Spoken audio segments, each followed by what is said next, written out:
Merci beaucoup pour cet exposé vraiment très intéressant. Je crois qu'il nous met sur une un nouveau aspect de cette guerre, c'est l'aspect du mémoire collective, la formation du mémoire collectif de cette guerre. Et vraiment, c'est très intéressant, même les différences entre les pays.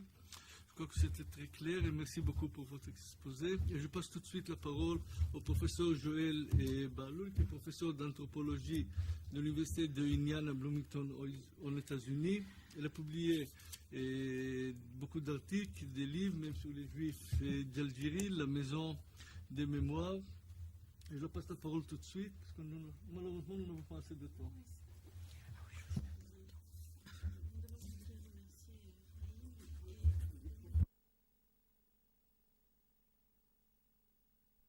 Ici? Voilà. Ça va. D'accord, ça va? Ok. Merci. Je voudrais remercier Raïm et puis les administrateurs du Mémorial de la Shoah pour m'avoir invité à participer à ce colloque. J'ai beaucoup appris hier et aujourd'hui, je suis sûre que je vais encore apprendre.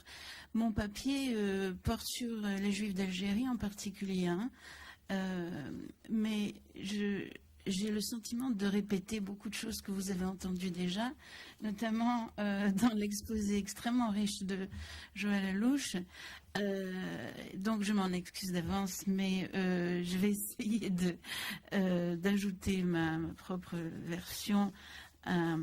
J'ai pris note de certains points dans l'exposé de Joël, points of your presentation, Joël, on which I Alors, will dans son livre also Les trois speak. exils des In Juifs his book, d'Algérie, Les Trois exils Benjamin des Juifs Stora d'Algérie, identifie l'expérience Benjamin de cette Stora communauté identifies pendant la Seconde Guerre the mondiale Algerian comme leur Jewish second experience of exil the dans Second l'histoire World War moderne. as their second exile in Selon modern Stora, leur history. premier exil fut According to bien sûr Stora, the first l'acquisition exile was the collective collective de la acquisition of nationalité French française citizenship par le under the décret Crémieux 1870 et ses Décret conséquences Crémieux sociales et and the culturelles, subsequent à separation savoir of leur Jews from séparation de la communauté Algeria's indigène d'Algérie. indigenous society and Bien que culture. l'application du décret Although Crémieux the fut enforcement of lente the Décret et prit Crémieux took plusieurs several décennies avec pas mal de decades, handicaps, et malgré les réticences de certains leaders religieux, numerous expressions la of reluctance communauté from l'avait Jewish généralement religious acceptée leaders vers le by début the du early XXe 20th siècle century. comme un It processus was d'émancipation generally sociale et accepted in the économique community as a collective. process of social Ce and que economic Stora considère emancipation. comme une forme d'exil intérieur,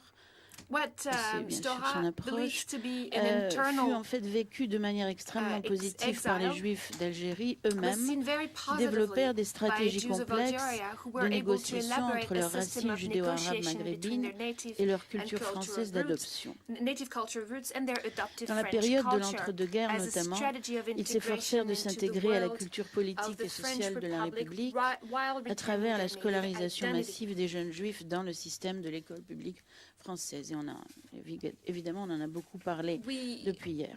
have Leur heard a lot second about exil, résultat de l'application des lois de the 1940 young et de people going to l'abrogation du school. décret Crémieux, fut donc vécu comme une catastrophe historique dans l'ensemble de la communauté. Et ça, The whole plusieurs community chercheurs saw ici et ailleurs dans the certains nombres de the publications l'ont Crémieux souligné. decree as a Car ce catastrophe décret for avait essentiellement the citizens. abouti à la The décolonisation des Juifs had d'Algérie et avait mis fin à led leur to ancestral statut decolonization de dhimmi of établi sous l'Empire ottoman. Excusez-moi. because it led to them Les losing lois their de dhimmi Vichy status.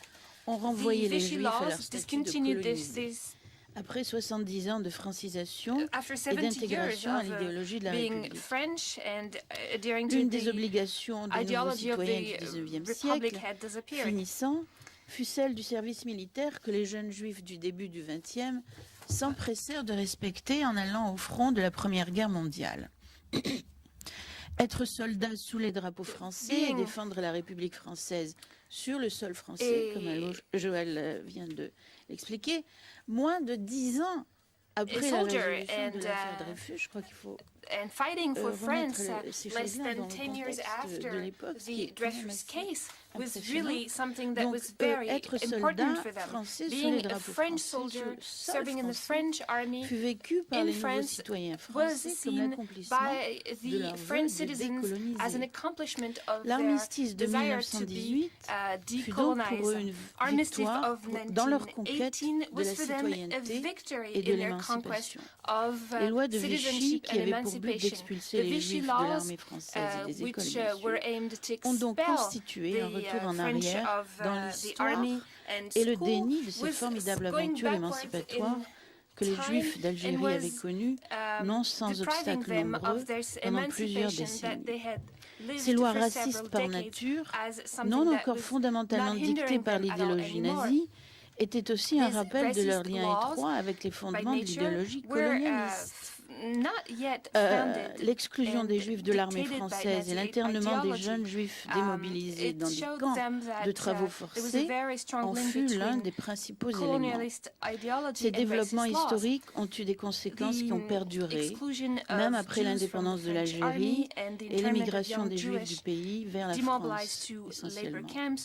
Certains, parce que, en fin de compte, il y a un très petit nombre qui est allé en Israël, une poignée en Amérique du Nord et en Amérique du Sud. En fait, la plupart des Juifs étaient tellement attachés à la France qu'ils sont allés massivement en France, évidemment. Certains de ces jeunes Juifs exclus de l'école française dès 1940 n'y sont jamais retournés et ont périclité socialement et économiquement. Ceux qui ne sont pas allés dans les écoles instaurées par la communauté. Au cœur de cette tragédie se trouve donc l'articulation de l'identité des Juifs d'Algérie comme Juifs, mais aussi comme citoyens français.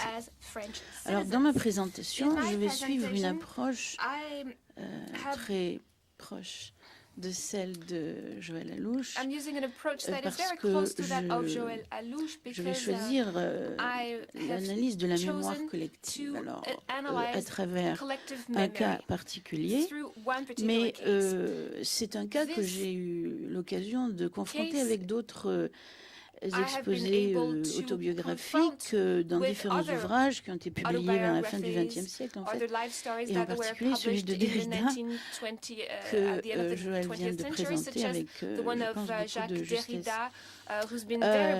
Mais aussi avec pas mal d'entretiens que j'ai collectés depuis la fin des années 70, moi aussi, comme Joël, et où la période de la Seconde Guerre mondiale revient avec beaucoup de force.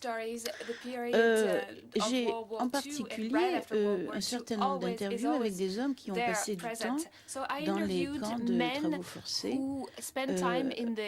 et je tiens à souligner ici un travail qui n'a pas été beaucoup cité, celui de Bellange, quand Vichy internait ses soldats juifs, et qui, dans mon souvenir, est probablement le seul travail d'histoire de la mémoire qui a été fait sur l'internement des Juifs d'Algérie dans les camps de travaux forcés. Une chose qui est restée pendant assez longtemps obscure et très peu explorée par les chercheurs qui ont travaillé sur cette période de la Deuxième Guerre mondiale. Donc, mon initiative est personnelle par nature, car elle explore aussi les significations sociales et historiques de la correspondance que mon père, Victor Jacques Baloul, entretenait avec ma mère avant leur mariage et pendant son internement dans le camp de Tellerma entre 1941 et 1943, soit un peu plus de 10 ans. Un demi-siècle après la libération et le démantèlement des camps de travaux forcés en Afrique du Nord, la conservation de ces correspondances privées, la publication des mémoires individuelles et la collecte de ces mémoires orales constituent de précieux documents d'archives pour la compréhension de ce phénomène historique relativement unique dans l'histoire juive, à savoir la suppression à des fins racistes de la citoyenneté accordée aux Juifs et leur exclusion de l'armée et des écoles. Plus encore, ces archives orales et écrites, et en particulier celles que Joël a collectées, témoignent d'un processus politique et idéologique à l'œuvre dans la mémoire collective de la Seconde Guerre mondiale. Là, je voudrais vraiment mettre l'accent sur l'importance de la mémoire collective, y compris politiquement. Les Juifs d'Algérie ont toujours symboliquement rejeté les lois de Vichy, qui les ont recolonisés. Leur souvenir de l'après-guerre consiste donc à oblitérer le fait qu'ils étaient alors dépourvus de leur statut politique en tant que citoyens français et internés dans des camps comme non-citoyens. Leurs souvenirs ont conservé les prérogatives du décret Crémieux et ont transformé leur génération de soldats démobilisés en prisonniers politiques. Et ça, c'est quelque chose que Joël a abordé dans son exposé, qui m'a beaucoup frappé. Mon propre père ne parlait jamais quand il évoquait son expérience dans les camps. On ne savait pas vraiment dans ma famille ce que c'était que ces camps. Mais il en parlait comme étant dans ces camps comme prisonniers, soldats prisonniers, non pas comme internés dans un camp de travail forcé. Et ça, je trouve, c'est une chose que j'ai entendue répéter par plusieurs présentateurs dans ce colloque, et je pense que c'est une chose essentielle pour la compréhension de l'identité même des Juifs d'Algérie, comme Joël l'a expliqué, qui est extrêmement spécifique dans le monde maghrébin et dans le monde juif maghrébin. Le témoignage de ces anciens internés et les Juifs qui ont vécu cette période assez terrible constitue une déclaration de guerre contre les idéologies qui voulaient les considérer comme des sous-hommes, non soldats, non citoyens, et colonisés et recolonisés, je devrais dire. Une autre conséquence, cette fois assez importante, je pense, de ces processus mnémoniques, et l'émergence depuis une dizaine d'années de la reconnaissance par la Conference on Jewish Material Claims Against Germany des camps de travaux forcés d'Afrique du Nord comme l'une des formes d'oppression raciste relevant de ce qui est maintenant reconnu comme l'Holocauste. Cette reconnaissance a par conséquent entraîné le processus de réparation et d'indemnisation des victimes de ces camps et de leurs familles. C'est donc extrêmement important, à mon avis, de continuer à faire des recherches, explorer cette mémoire collective pour la sortir du silence et pour faire reconnaître les Juifs d'Algérie et les autres comme des victimes de l'oppression nazie, ce qui a pris 60 ans. Jusqu'à présent, d'ailleurs, le gouvernement français ne s'est pas excusé spécifiquement auprès des Juifs d'Algérie. Specifically apologized to Algerian Jews for doing to them what they had done to them. They have apologized for other things, but not for that. Oui, j'ai très soif. I'm very thirsty. I apologize. Je voudrais revenir sur cet aspect de la mémoire collective qui dénie le statut des Juifs d'Algérie dans les camps d'internement comme internés et qui les fait apparaître comme des soldats prisonniers, de leur propre armée d'ailleurs. En 1939, Victor-Jacques Baloul, mon père, avait 20 ans. Il vivait à Alger dans une famille de 8 enfants dont il était le fils aîné. Fils de parents illettrés, Victor-Jacques quitta le système scolaire à l'âge de 13 ans pour travailler avec son père au tri du service postal pour subvenir aux besoins d'une grande famille pauvre et souffrant souvent de malnutrition. Sa mère Rebecca continuait alors à produire des enfants, comme c'est souvent le cas dans les familles vivant sous le seuil de la pauvreté, et n'ayant accès ni au planning familial ni à certains moyens de contraception, surtout en ce début du XXe siècle. Au service postal, Victor-Jacques commença son éducation politique en militant dans les syndicats communistes, puis dans les jeunesses communistes. Dans les années 30, le service postal public offrait aux Juifs dépourvus de formation professionnelle et de toute forme d'éducation l'un des seuls débouchés professionnels dans cette Algérie coloniale où les partis antisémites occupaient une place importante sur la scène politique régionale et dans le secteur économique privé également. Donc, c'est dans le service public que les Juifs d'Algérie ont souvent trouvé du travail qui leur était lié dans le secteur privé économique. Mais dans le service public étaient aussi implantés des syndicats ouvriers qui ont soutenu le Front populaire en 1936. Et donc, à Alger en particulier, à Bab el Oued, qui disposait d'une population juive vraiment prolétaire, je dirais, sinon en dessous. Les jeunesses communistes et les syndicats ouvriers ont trouvé vraiment un terrain extraordinairement favorable pour militer pour leurs idées internationalistes, quelque chose que mon collègue, il a parlé de ça hier.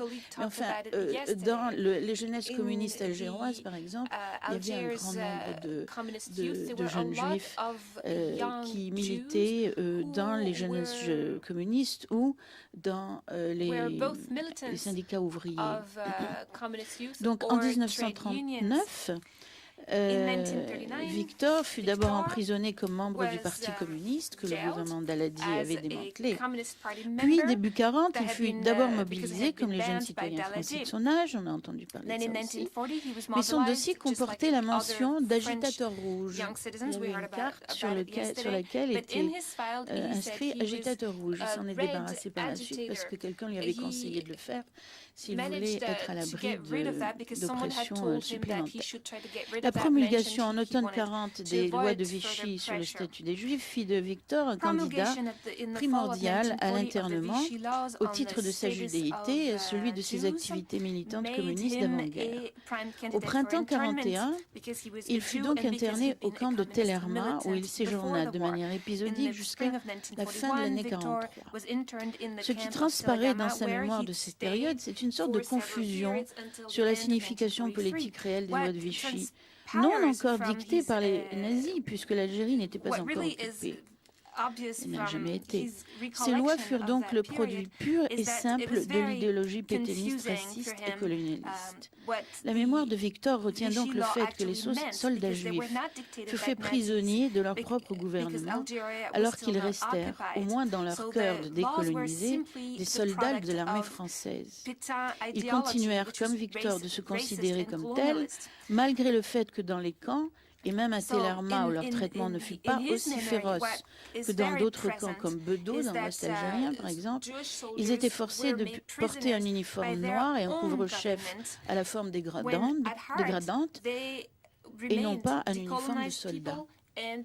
À Bedeau, les uniformes comprenaient aussi l'affichage de l'étoile jaune. Dans les camps, les travaux auxquels les internés juifs étaient assignés consistaient essentiellement dans l'entretien de matériel militaire. Mais l'autre phase de cet internement fut la possibilité de prendre des photos. Et ça, c'est quelque chose qui m'a étonnée parce que il y a des photos dans le livre de Norbert Bellange sur les juifs internés dans le camp de Bedeau. Et dans mes archives familiales, on en a aussi qui montrent les soldats juifs qui n'ont pas l'air de souffrir, curieusement, affublés de ces uniformes noirs, des corbeaux comme Joël a mentionné tout à l'heure. Donc, ces photos, d'après la correspondance de Victor à ma mère, avant de l'épouser à la fin de la guerre, il les faisait développer à Alger, c'est ce qu'il dit dans sa correspondance, pendant des permissions. Je n'ai pas exactement bien compris le sens de ces permissions, mais enfin, quand il allait à Alger pour voir sa famille, il faisait développer les photos. Donc, ça prouve que les prisonniers avaient des appareils photos, ou peut-être que l'administration du camp les photographiait pour montrer combien les internés étaient heureux.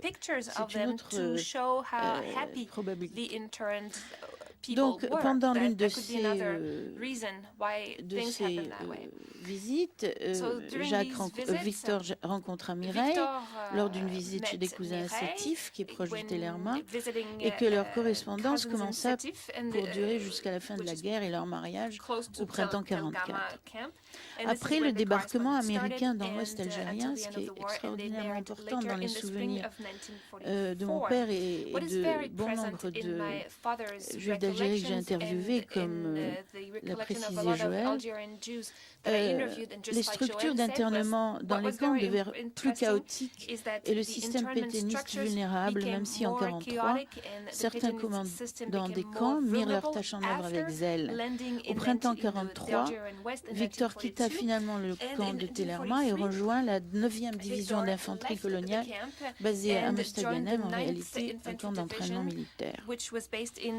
Alors, je voudrais parler de cette génération des Juifs qui étaient mobilisables en 1939 comme la seconde génération enrôlés de Juifs d'Algérie enrôlés dans l'armée française. Une question reste entière concernant le discours de la plupart de ces anciens internés des camps nord-africains de travail forcé. Quelle est la signification de leur souvenir de soldats prisonniers contraires à leur statut réel d'internés juifs dépourvus de leur citoyenneté et de l'obligation du service militaire? Donc, si vous voulez, leur mémoire a complètement renié cet aspect qu'on leur avait enlevé le statut de soldat de l'armée française. Pourquoi voulaient-ils, oui, je vais terminer, pourquoi voulaient-ils tant combattre dans l'armée française? Il faut trouver la réponse à cette question dans l'histoire coloniale des Juifs du XXe siècle. Avec la famille Baloul contribua à cette histoire de manière intéressante. En effet, mon grand-père, le père de Victor Joseph Baloul, est né dans la dernière décennie du XIXe siècle, fut l'un des premiers soldats juifs d'Algérie à combattre sous les drapeaux français pendant la Première Guerre mondiale. Il fut blessé par l'explosion d'une mine vers la fin de la guerre et fut rapatrié en Algérie dans le courant de l'année 1918. Victor est né en janvier 1919, soit quelques mois après l'armistice.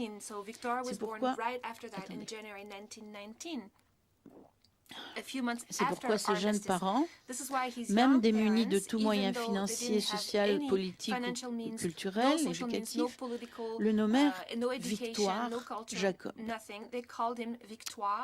Aux yeux de ses parents, Victoire fut le représentant d'une génération de juifs algériens qui incarna la victoire de ceux-ci, pas seulement sur l'Allemagne ennemie, mais sur leur passé de colonisé. L'histoire de sa nomination poursuivit Victor toute sa vie, d'abord pendant la Seconde Guerre mondiale. Sa carte d'identité mentionnait son prénom hébraïque d'abord, Jacob, puis son prénom français en seconde position. Victor essaya de changer cet ordre pour mériter sa mobilisation dans l'armée française. C'est-à-dire, il disait Victor Jacob, mais dans les cartes d'identité